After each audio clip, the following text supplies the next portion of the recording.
and welcome back to Let's and Scholars where future lies in your own abilities, guys.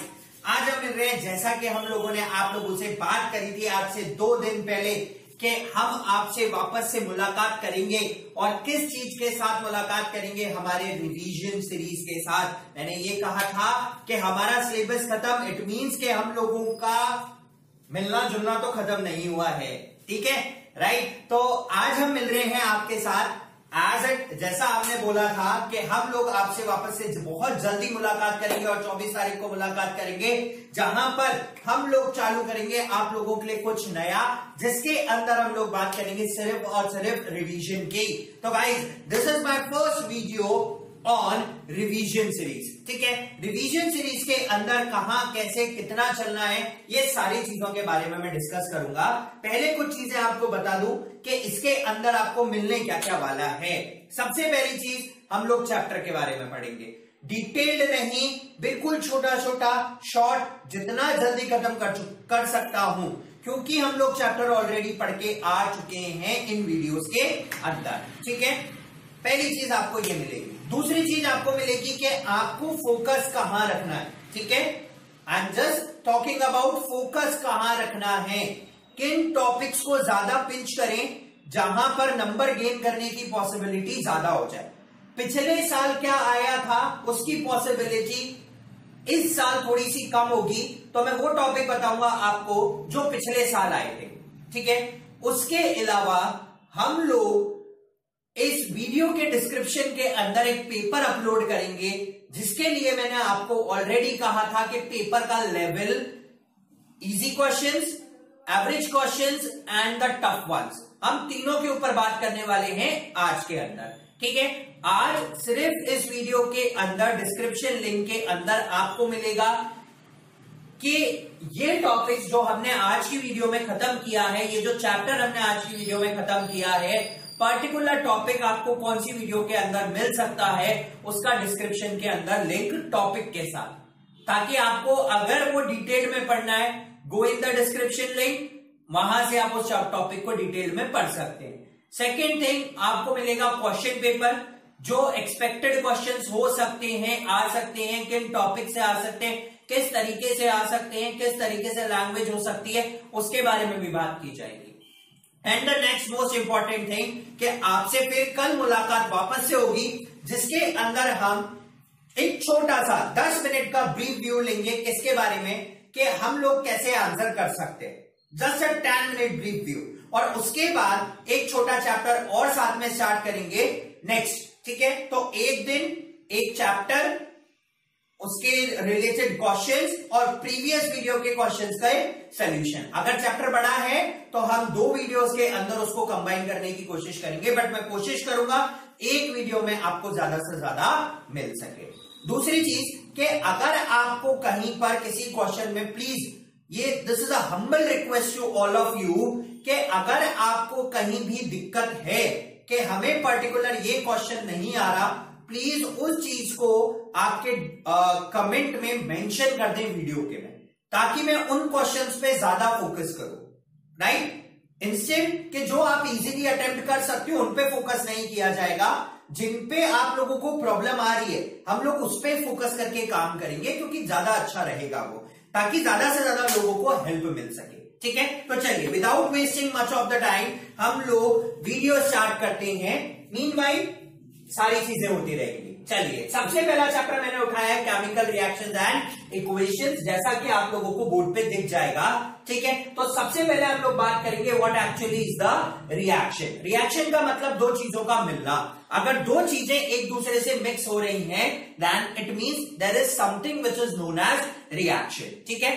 What is the word chemical reaction says? Chemical reaction का मतलब जब हम 2 अलग अलग तरीके के केमिकल सब्सटेंसेस को मिक्स कर रहे हैं and we get a new product, एक नई चीज मिली जो कि पुराने वाले से बिल्कुल अलग थी, जिसकी प्रॉपर्टीज पुराने वाले से बिल्कुल अलग थी, वो चीज क्या कहलाएगी? केमिकल रिएक्शन कहलाएगी। फॉर अ सिंपल एग्जांपल, हम लोग दूध से दही बना लेते हैं, दिस इज केमिकल रिएक्शन। यहां पे केमिकल सब्सटेंस का दूध, जिसको हमने कन्वर्ट कर दिया दही के अंदर, कर्ड के अंदर, जिसकी प्रॉपर्टीज दूध से बिल्कुल अलग थी। प्रॉपर्टीज क्या थी, कैसे थी, आई थिंक ये बताने की जरूरत नहीं है। ठीक है, हम लोग बहुत सारी ऐसी रिएक्शन देखते हैं हमारी लैबोरेटरीज के अंदर जहां पर हमें ये देखने को मिलता है कि हमने दो केमिकल सब्सटेंसेस को मिक्स किया and we get a new substance whose properties is totally different that from the. अब देखिए होता क्या है इसमें, यहां पर एक रिएक्टेंट है जिसको हम कंबाइन करेंगे और एक नई चीज मिलेगी जो कि प्रोडक्ट कहलाएगा। मतलब जो हमारे पास ऑलरेडी होगा दैट इज रिएक्टेंट और जो हमारे पास नया बनेगा दैट इज प्रोडक्ट। यानी कि मैं बात करूं तो राइट हैंड साइड पे सारे रिएक्टेंट है, लेफ्ट हैंड साइड पे सारे के सारे प्रोडक्ट है। एरो का मतलब होता है रिएक्शन इस डायरेक्शन में प्रोसीड हो रही है। For example magnesium plus oxygen give magnesium oxide, Mg plus O gives MgO। ठीक है, अब इसको बैलेंस है अनबैलेंस है दैट इज डिफरेंट थिंग। हम देख लेते हैं, O2 किया, यहां 2Mg लगाया, क्या बन गया 2MgO। ठीक है, राइट। वन थिंग, जब हम मैग्नीशियम ऑक्साइड की रिएक्शन करते हैं, आपके लिए प्रैक्टिकल बेस्ड क्वेश्चन है ये। ठीक है, कि जब भी मैग्नीशियम रिबन को बर्न किया जाता है ऑक्सीजन की प्रेजेंस में, ठीक है, तो उसको पहले सैंड पेपर से क्यों साफ किया जाता है। ठीक है, इसका आंसर हम क्या लिख सकते हैं कि जो मैग्नीशियम है रिबन उसके ऊपर एक लेयर जम जाती है मैग्नीशियम कार्बोनेट की, जिसकी वजह से उसका ऑक्सीजन से कांटेक्ट डिले हो जाता है और वो प्रॉपरली रिएक्ट करके मैग्नीशियम ऑक्साइड नहीं बना पाएगा। तो हम लोग सबसे पहले हम उस सैंड पेपर से उस मैग्नीशियम रिबन को साफ करते हैं। ठीक है, ताकि वो लेयर हट जाए और हमारे पास सिर्फ मैग्नीशियम हो, तो जैसे ही वो ऑक्सीजन की कांटेक्ट में आएगा it will burn to give what, magnesium oxide with a diesel flame. ठीक है ना, हमें कैसे पता चलेगा कि रिएक्शंस कैसे हो रही है, तो हमारे पास 5 चीजें हैं, आई थिंक आपको रिकॉल करनी चाहिए मेरे साथ। नंबर 1 गैस रिलीज होगी, number 2 formation of precipitate. Precipitate means एक ऐसा सब्सटेंस जो कि सॉल्युबल नहीं होगा एक्वस सॉल्यूशंस के अंदर। हम लोग झाग देखते हैं, दे आर जनरली इनसॉल्युबल। ठीक है, next is change in colour, generally colour के अंदर चेंजेस होगा। अगर हम एग्जांपल देखें तो वेजिटेबल्स का, मम्मी जब कच्ची सब्जियां रखती हैं उनका कलर अलग होता है और पकाने के बाद सब्जियों का कलर अलग होता है। It means a chemical reaction is proceed. ठीक है, जनरली हम लोग ये देखते हैं कि जब भी कुकर में सीटी ली जाती है, कोई भी चीज बनाई जाती है, तो कुकर की सीटी आती है एंड सम धुआं इज निकलिंग आउट। ठीक है, दैट पर्टिकुलर धुआं is what, evolution of gases. Next is change in temperature. Change in temperature दो तरीके से प्रोसीड हो सकता है, one is exothermic and the other one is endothermic. देखिए guys, this is one of the important topic that might come in your exams. आप exothermic और endothermic की रिएक्शंस को पकड़ के रखें। एक्सोथर्मिक रिएक्शंस जब रिएक्शन के साथ साथ प्रोडक्ट बनने के साथ साथ यहां पर हीट रिलीज होगी, that is what exothermic reactions. ठीक है, यानी कि हम लोग ले सकते हैं, हम लोग रेस्पिरेशन परफॉर्म करते हैं, रेस्पिरेशन के अंदर हमारे पास क्या है, ग्लूकोज है, फूड है। ठीक है, फूड जब ऑक्सीजन की कांटेक्ट में आएगा तो सबसे पहले मुझे क्या देगा, it releases what, energy and by product also. तो this is what exothermic reactions. तो वो सारी रिएक्शंस जिसके अंदर हीट रिलीज हो रही है, मतलब आसपास का टेम्परेचर चेंज पॉजिटिव हो रहा है, आसपास गर्मी हो रही है, all these reactions are exothermic in nature. ठीक है, second one are endothermic reactions, वो सारी रिएक्शंस जिसके अंदर हम रिएक्टेंट के साथ हीट ऐड करें तो हम लोगों को एक नया प्रोडक्ट मिले। For example photosynthesis, carbon dioxide plus water plus heat. ठीक है, सनलाइट से जो लेंगे then it will gives us glucose plus oxygen. तो इस प्रोसेस के अंदर हम लोगों को क्या हीट देनी पड़ रही है ताकि वो रिएक्शन प्रोसीड हो सके। ये सारी रिएक्शंस क्या कहलाएगी, एंडोथर्मिक रिएक्शन। जिन भी रिएक्शंस के अंदर पहले हीट यूज होगी वहां पर आसपास का जो टेम्परेचर है वो कंपैरेटिवली कूल होता चला जाएगा, ठंडा होता चला जाएगा। फॉर अ सिंपल एग्जाम्पल, आप फ्रीजर से एक बोतल निकाल के लेके आइए पानी की और रख दीजिए। ठीक है, वो क्या करेगा, सराउंडिंग की हीट्स को लेगा ताकि वो पानी क्या हो सके, रूम टेम्परेचर तक आ सके। तो उसके लिए वो एटमॉस्फेयर से हीट लेगा तो आसपास की सराउंडिंग कैसी होती चली जाएगी, ठंडी होती चली जाएगी। आप बॉटल के आसपास हाथ लगाएं, यू फील कोल्डर। ठीक है, next one is change in state. Change in state तीन तरीके से हो सकता है, solid to liquid, liquid to gases, gases to solid, liquid to solid, किसी भी तरीके से स्टेट में चेंज हो रहा है, ठीक है। All are known as what, change in state. Evolution of gas, आपको दो गैसेस पे फोकस रखना है। Number one gas is hydrogen and the second one is carbon dioxide. देखिए क्वेश्चन में आता है कि ये इस पर्टिकुलर सब्सटेंस ने इस पर्टिकुलर सब्सटेंस के साथ रिएक्शन करी तो उसके बाद हम लोगों को प्रोडक्ट में गैस मिली।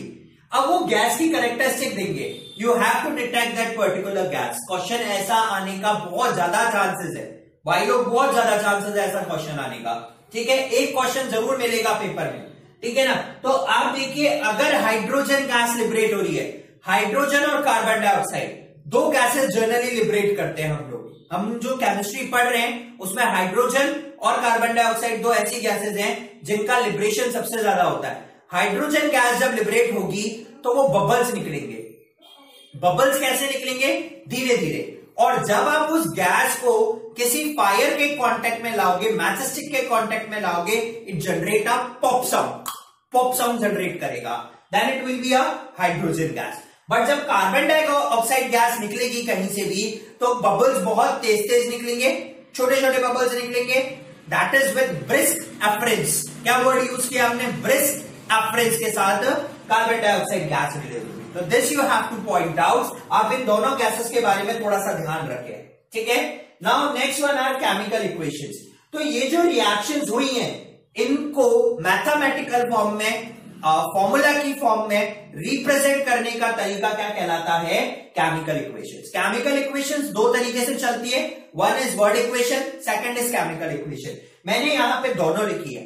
इस वर्ड इक्वेशन को स्केलेटल इक्वेशन भी बोला जाता है। Here zinc plus hydrogen chloride, hydrochloric acid gives zinc chloride plus hydrogen gas, ठीक है। अब देखिए इस रिएक्शन के अंदर ऊपर जो वर्ड रिएक्शन लिखी है इसके अंदर आपको ये नहीं पता जिंक कितने मॉलिक्यूल्स, कितने एटम्स यूज किए, हाइड्रोजन क्लोराइड के कितने यूज किए, कितना जिंक क्लोराइड बन रहा है, कितना हाइड्रोजन गैस निकल रही है। But in chemical reaction you get each and everything to be point out. Zinc कौन सी स्टेट का है? सॉलिड। हाइड्रोक्लोरिक एक्वस स्टेट, हमें जिंक क्लोराइड मिला which is aqueous state, and यहां पर hydrogen gas which is gaseous state. तो यहां पे जिंक कौन सा था? सॉलिड। यहां पे जिंक क्लोराइड बनी which becomes what? Liquid, aqueous state में आ गया। तो हमें यहां पे पता चलेगा कि रिएक्शन बैलेंस है या नहीं है, रिएक्शन के अंदर कौन सा प्रोडक्ट किस फॉर्म में, किस स्टेट में है, we get it from the chemical equations. But word equations इन बारे में डिस्कस नहीं करता, ठीक है। चलिए next one is types of chemical reaction. Number one is balance and the second one is unbalance. Balance reactions वो जिनके अंदर number one law of conservation of mass follow होगा, नंबर टू रिएक्टेंट के जितने एटम्स, ठीक है, left hand side पर है उतने के उतने ही राइट हैंड साइड पे भी होंगे। मतलब यहां पे अगर जिंक 1 है तो यहां पे भी जिंक 1 होगा, यहां पे सल्फर 1 है यहां पे भी सल्फर 1 है, ऑक्सीजन 4 है ऑक्सीजन 4 है, हाइड्रोजन 2 है तो हाइड्रोजन भी 2 है, ठीक है, राइट। अनबैलेंस मतलब लेफ्ट हैंड साइड पे number of atoms of a particular what element is not equal to the number of atoms on the right hand side। यहां पे 2 हाइड्रोजन 2 ऑक्सीजन, बट हम रिएक्शन प्रोडक्ट के अंदर देखें तो सिर्फ 2 हाइड्रोजन और 1 ही ऑक्सीजन है। तो दीज रिएक्शंस आर अनबैलेंस्ड। हम लोग अनबैलेंस रिएक्शंस को किसमें कन्वर्ट करते हैं? बैलेंस रिएक्शंस की तरफ लेके जाते हैं, ठीक है।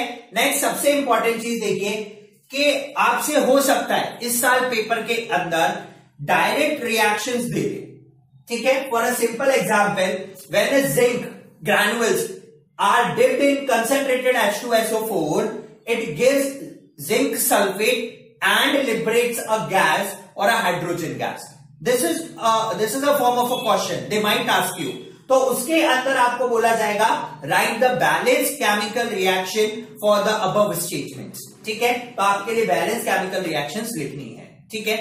देखिए पॉसिबिलिटी थोड़ी सी कम है इस चीज के आने की, बट फिर भी विल डू द प्रैक्टिस। हमारे पास चांसेस है कि हम 2-3 तरीके की रिएक्शन जो कि ज्यादा पूछी जाती हैं उनके बारे में आपको डिस्क्रिप्शन में मिलेगा, ठीक है। Next one types of reaction. हम टोटल 5 तरीके की रिएक्शंस को यहां पे पढ़ेंगे। नंबर 1 दो एलिमेंट कंबाइन होंगे, एक नया बनाएंगे। नंबर 2, एक से दो ब्रेकडाउन होंगे, that is decomposition. First one is combination. Combination का मतलब आप कंबाइन कर रहे हैं। ये जितनी भी रिएक्शंस होती हैं, they all are exothermic in nature. कैसी रिएक्शंस होती हैं? Exothermic in nature. ठीक है, यहां पे सब्सटेंस के साथ हीट रिलीज होती है। A plus B gives always C। ठीक है, एक तो हम लोगों को प्रोडक्ट मिला प्लस हमें हीट मिलेगी। तो यहां पर हमने अमोनिया लिया, हाइड्रोक्लोरिक एसिड के साथ रिएक्ट किया, अमोनियम क्लोराइड मिल गया हम लोगों को, NH4Cl प्लस हीट। ठीक है, सेकेंड रिएक्शन डिकम्पोजिशन। डिकम्पोजिशन इसका उल्टा, यहां पर A substance will break down to give B plus C। अब जब किसी को तोड़ना है तो हम लोगों को एनर्जी देनी पड़ेगी। It means these are endothermic. तो कॉम्बिनेशन और एक्सोथर्मिक, डिकम्पोजिशन आर एंडोथर्मिक। अब देखिए, एक चीज आपको सबसे इंपॉर्टेंट यह बता दूं कि 2018 में जो पेपर आया था उसमें डिकम्पोजिशन रिएक्शन आई थी कि डिकम्पोजिशन रिएक्शन हम लोग परफॉर्म करते हैं, क्या होती है? इसको तीन तरीके से किया जाता है। आइदर हम उस सब्सटेंस को हीटअप करें तोड़ने के लिए, उससे इलेक्ट्रिसिटी पास करें, या फिर हम लोग उसको लाइट की प्रेजेंस में ब्रेक डाउन करें। Light means sunlight. ठीक है, तो ये तीनों तरीके से होती है। तो आपसे पूछा गया था कि right one equation for each. ठीक है, तो एक एक इक्वेशन लिखनी थी। तो हमने यहां पे लिया है, सबसे पहले हम लोगों ने हीट दी और कैल्शियम कार्बोनेट को ब्रेक डाउन किया, कैल्शियम ऑक्साइड मिला प्लस कार्बन डाइऑक्साइड। यहां पर जो कैल्शियम ऑक्साइड मिला है ये बहुत लार्ज स्केल में यूज किया जाता है ग्लास के मैन्युफैक्चरिंग के अंदर। Second one, electrolytic process. Electrolytic process के अंदर हम लोग इलेक्ट्रिसिटी पास करते हैं, वाटर के थ्रू पास करिए, and the molecules of water break down to give hydrogen gas and oxygen gas.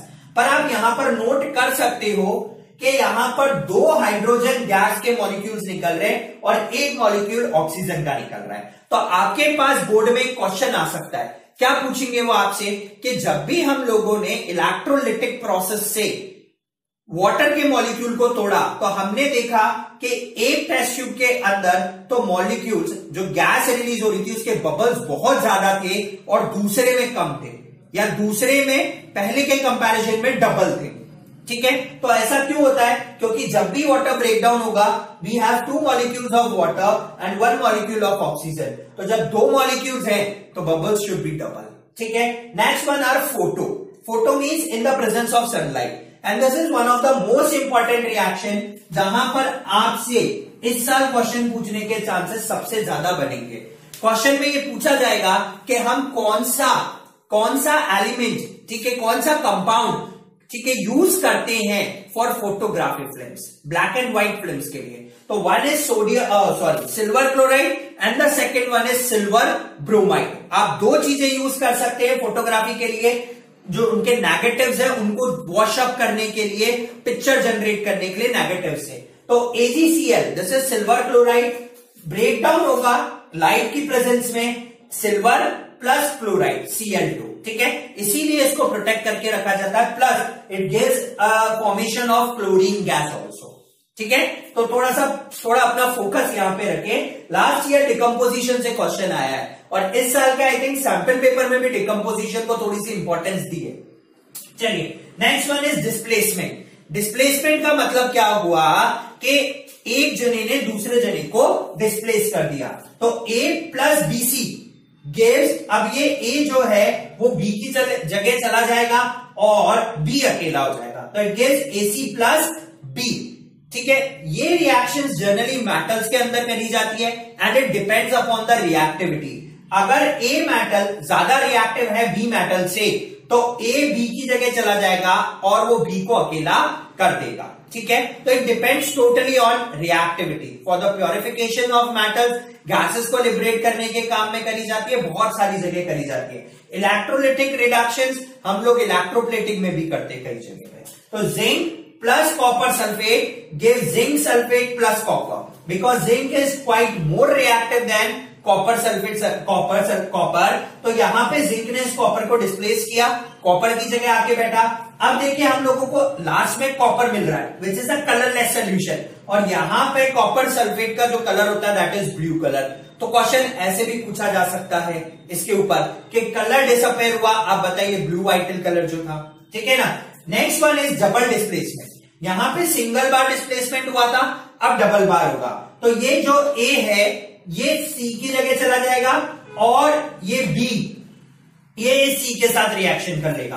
तो A B plus C D give A D plus B C. यहां पे BaCl2 प्लस H2SO4, तो यहां पे ये Ba इस SO4 के साथ चला जाएगा और H यहां आ जाएगा, तो will get BaSO4 plus HCl। अब इस रिएक्शन की बहुत खास बात है कि ये जो रिएक्शन है ये एक्वस में परफॉर्म होती है और जो सब्सटेंसेस मिलते हैं will get a aqueous solution one and other solution as a precipitate. दूसरी चीज हमें प्रेसिपिटेट की फॉर्म में मिलती है। तो यहां पर HCl एक्वस और barium sulphate is a precipitate, वो वाटर के अंदर डिसॉल्व नहीं होगा, ठीक है, राइट। अब हम नेक्स्ट बात करते हैं last redox, that is reduction and oxidation. चलिए अब देखते हैं हम लोग रेडॉक्स रिएक्शन। रेडॉक्स का मतलब है word reduction plus oxidation.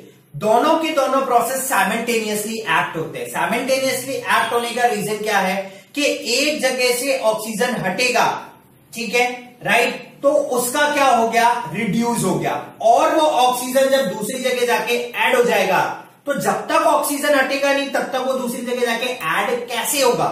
That is why it is known as oxidation and reduction, ठीक है, राइट। तो दो प्रोसेस हो रहे हैं, one is oxidation and the second one is reduction. Oxidation के अंदर क्या होता है, एडिशन ऑफ ऑक्सीजन, और जहां एडिशन ऑफ ऑक्सीजन होगा रिमूवल ऑफ हाइड्रोजन होगा, ठीक है।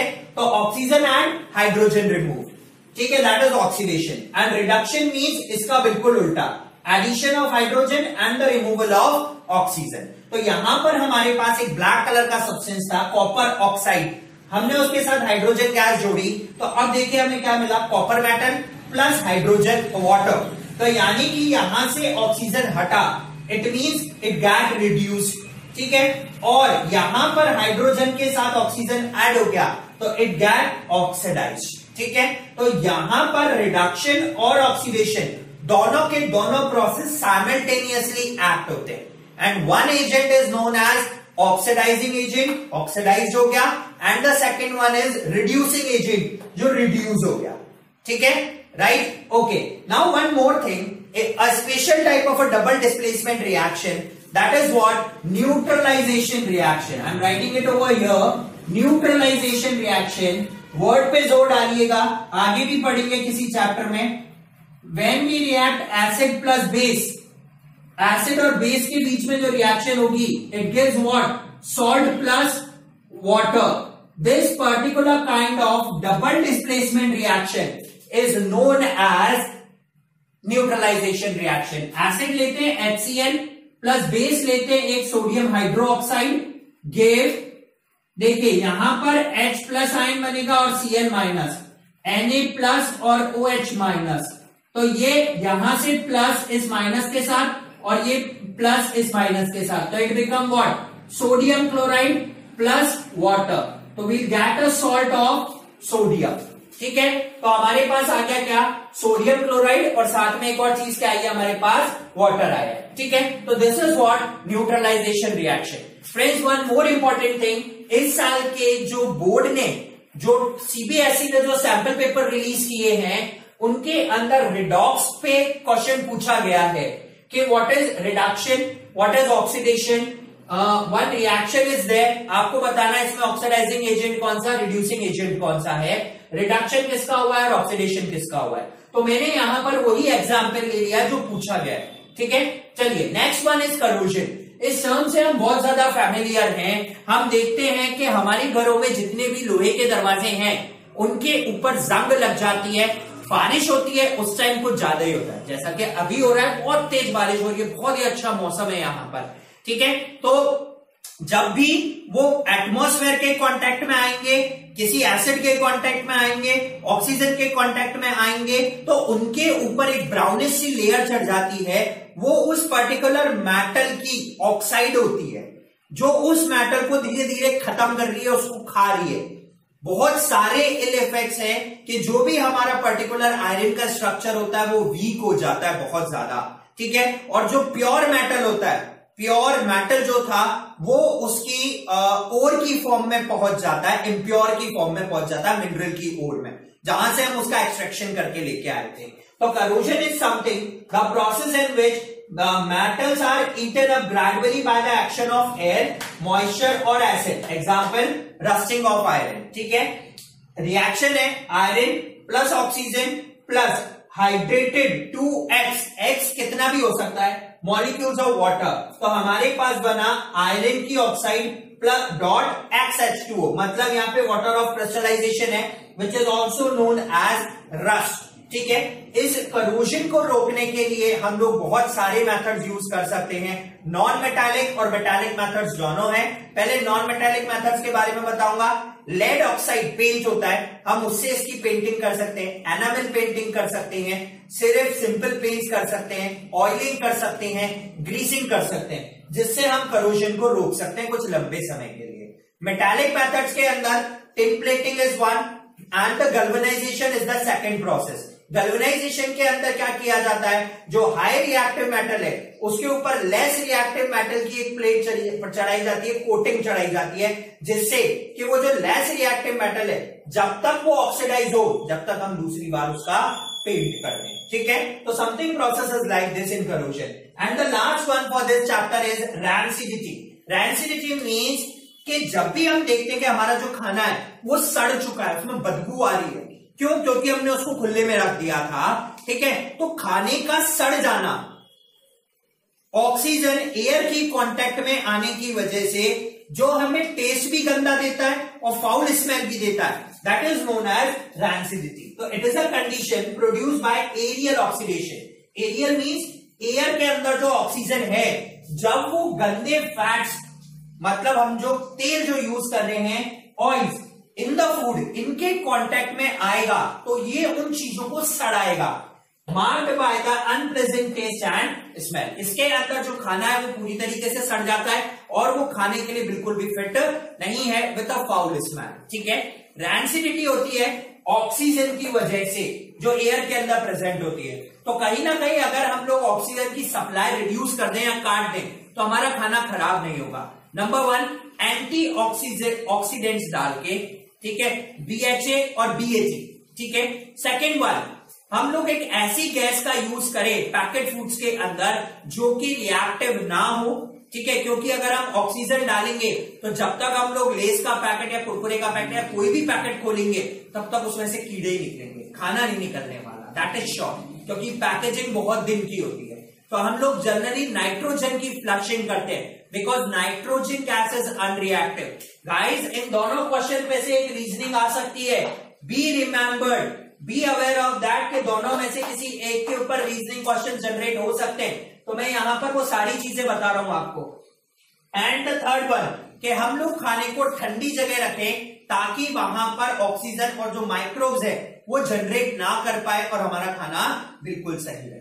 ठीक है, तो गाइस ये हुआ हम लोगों का चैप्टर नंबर 1, कौन सा, that is chemical reactions and equations. हम लोगों ने फर्स्ट चैप्टर पूरी तरीके से खत्म कर लिया इस वीडियो के अंदर। डिस्क्रिप्शन में जाइए, क्वेश्चंस अटेम्प्ट कीजिए एंड ट्राई इट आउट। आप लोगों ने कितनी प्रैक्टिस करी है, कल फिर हम आपसे मिलेंगे उन क्वेश्चंस के सॉल्यूशंस के साथ। जो भी प्रॉब्लम्स है प्लीज कमेंट सेक्शंस में डालिए ताकि हम लोग उन पे ज्यादा फोकस करके आपकी सॉल्यूशंस प्रॉब्लम्स को सॉल्व कर पाए। ठीक है गाइस, इस वीडियो के लिए इतना ही। कल फिर आपसे मुलाकात होगी एक नए चैप्टर के साथ, क्वेश्चंस के सॉल्यूशंस के साथ। Till then guys, keep on watching little scholars and stay tuned with us. Like, subscribe और शेयर करना मत भूलिए। 15 दिन will definitely rock in the exams.